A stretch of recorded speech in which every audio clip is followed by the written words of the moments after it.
Masasabing isa ang teatro sa pinakamahirap na uri ng sining. Bukod sa pinagsama-samang talento sa pag-arte, pagkanta at pagsayaw, matinding disiplina rin ang kinakailangan dito. Ngayong gabi, kikilalanin natin ang ilan sa mga kabataang nagpamalas ng angking galing sa pagtatanghal sa ibabaw ng entablado. Magandang gabi, ako po si Carla Lizardo at ito ang Personage. Mga karanasan na kapupulutan, mahalagang aral sa tinak na daan, kwento ng tagumpay at mga inspirasyon, hango sa buhay at muling pagbangon, pinalakas, pinatatag ang kalooban, natutong lumipad, natutong lumaban, mga katangi-tanging Pilipino, iba't ibang istorya at pagkatao, alamin kung paano at kung sino-sino, kilalanin bawat isa sa likod ng bawat kwento.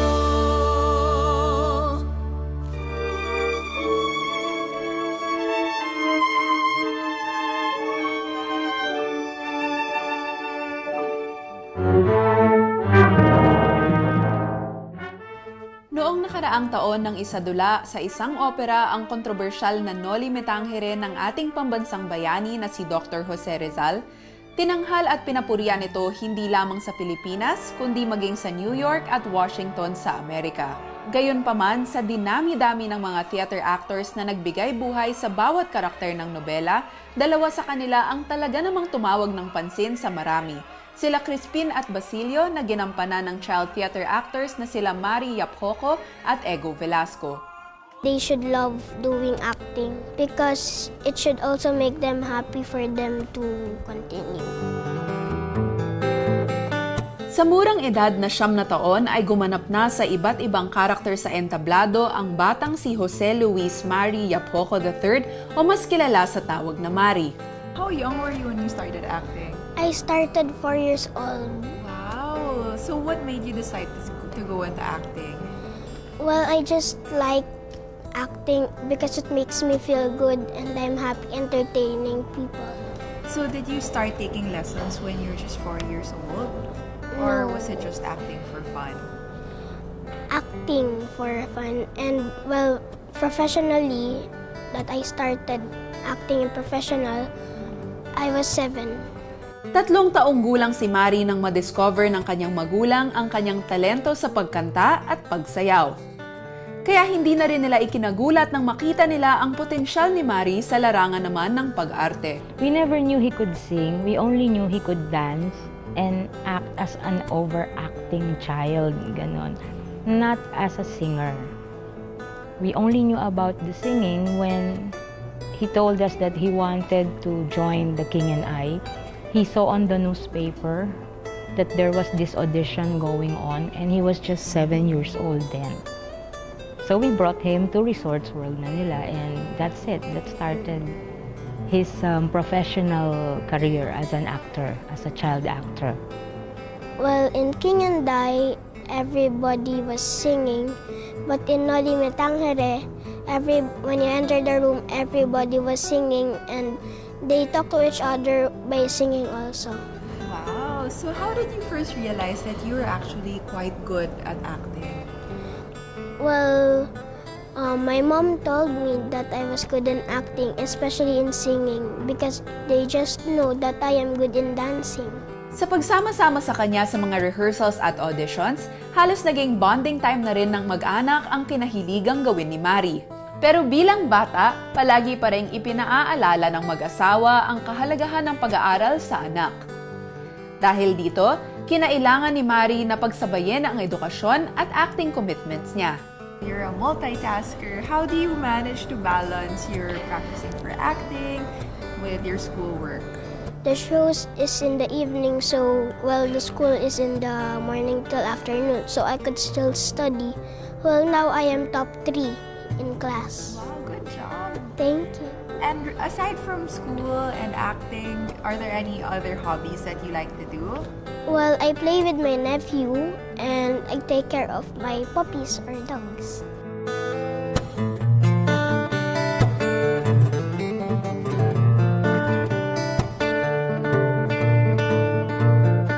Sa pagbabalik ng Personage.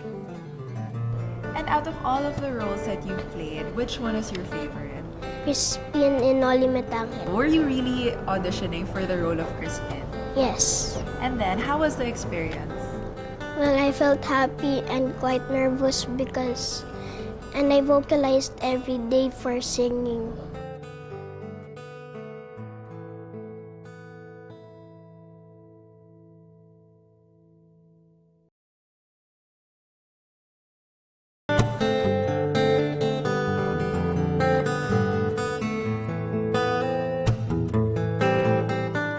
Taong 2012 nang naging bahagi siya ng stage play na The King and I, kung saan gumanap si Mari bilang isa sa mga anak ng hari.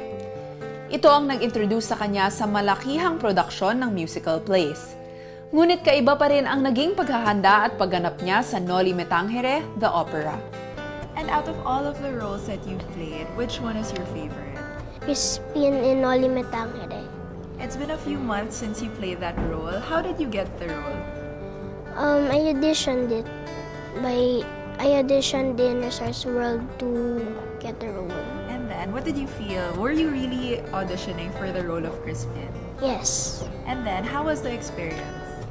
Well, I felt happy and quite nervous and I vocalized every day for singing because it's an opera. How long did you prepare for the opera? Well, we rehearsed, but not almost 1 month.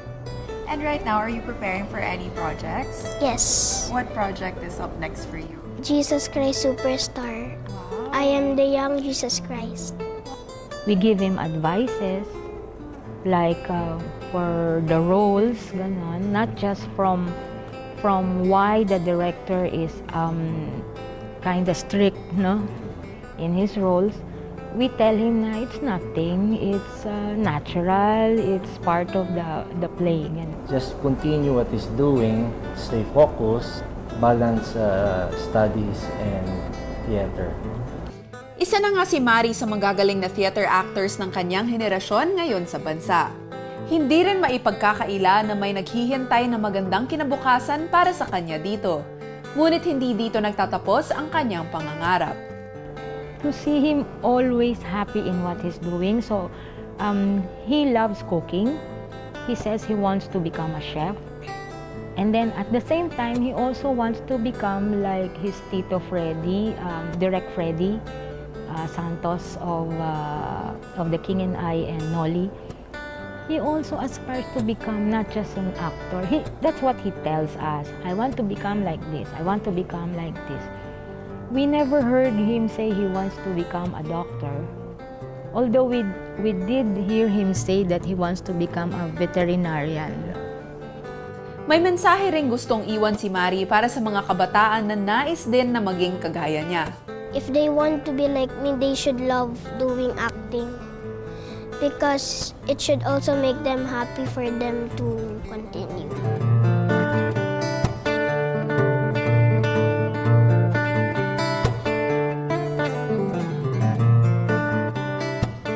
Sa pagbabalik ng Personage. And so far, how many productions have you been a part of? Well, I've been into 2 major productions, The Bluebird of Happiness and Noli Me Tangere in Resorts World. Which one did you like better? They're both different, saying how Bluebird is a musical and Noli is an opera.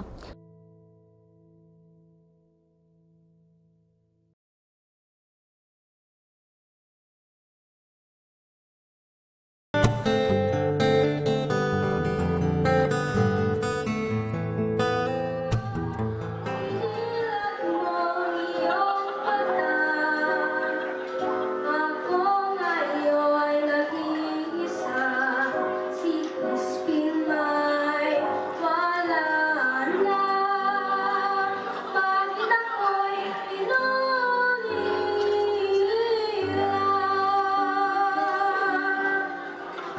if you're going to go into acting, natural talent or not natural talent, you have to train.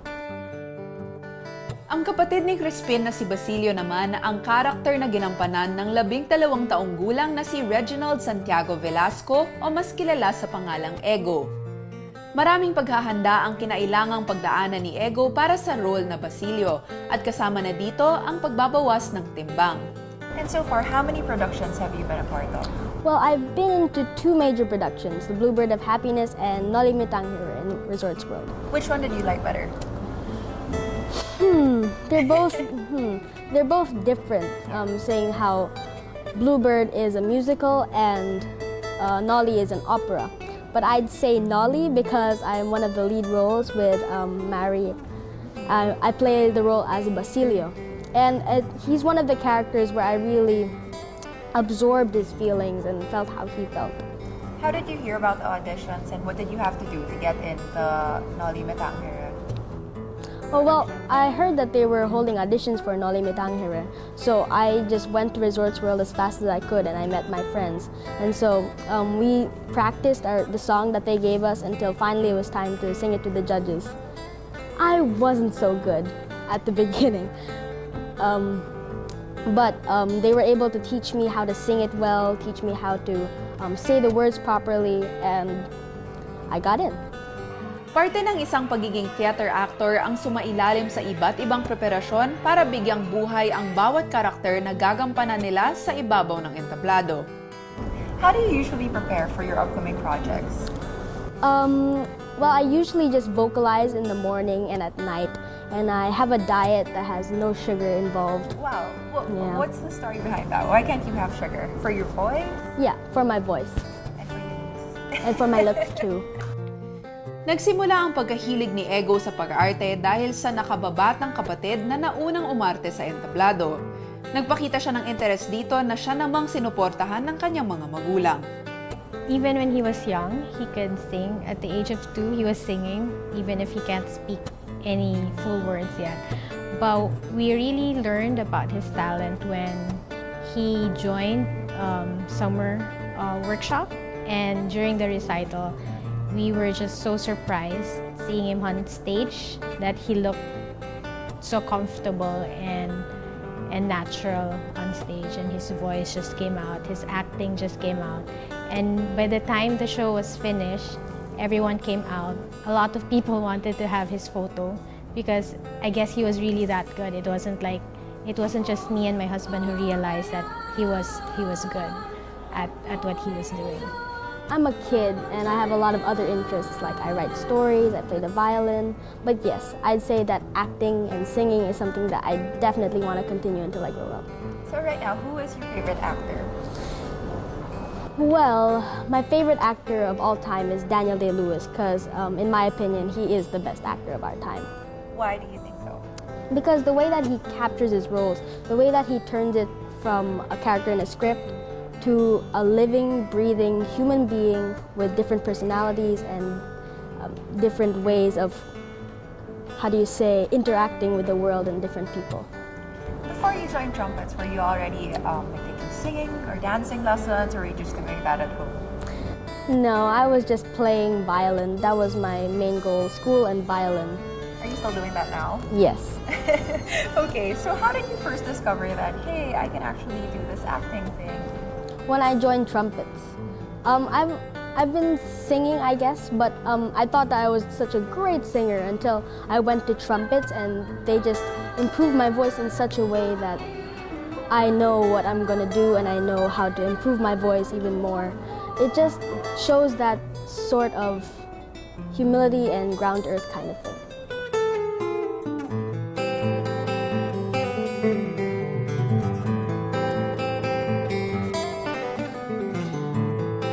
Pagbabalik ng Personage. The rule of me and my parents now that I'm in grade 6 is that I need to focus on school because I'm planning to become the valedictorian if possible. Wow, so where are you studying right now? Key School Manila in Mandaluyong.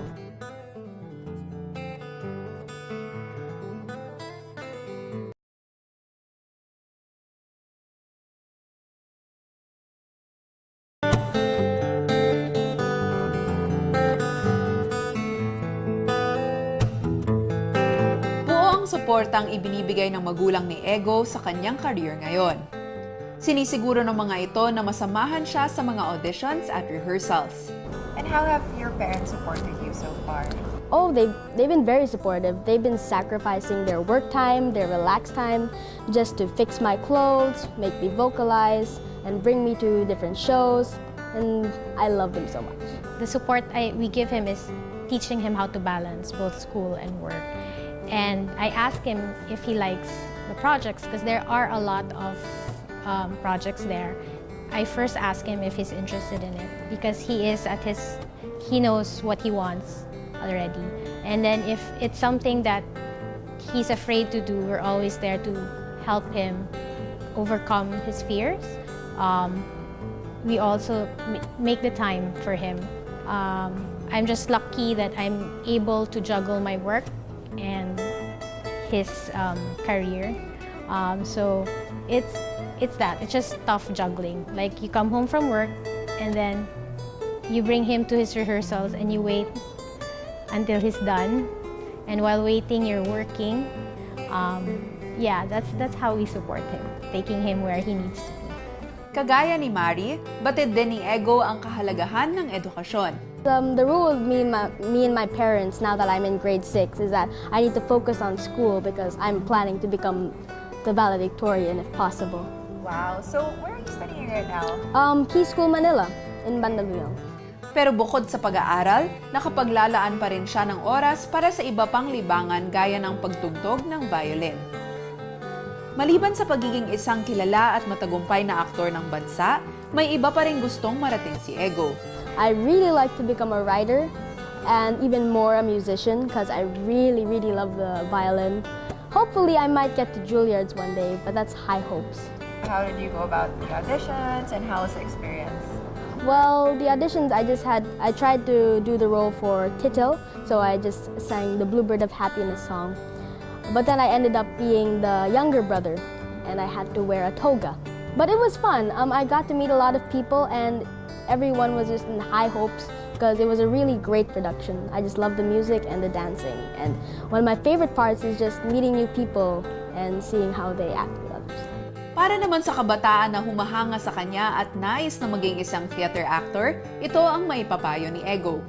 If you're going to go into acting, natural talent or not natural talent, you have to train. And you have to train by going to another company like Trumpets. And once you do that, opportunities will come. If you take that opportunity, more opportunities will come. It's a kind of thing, it's a throwback.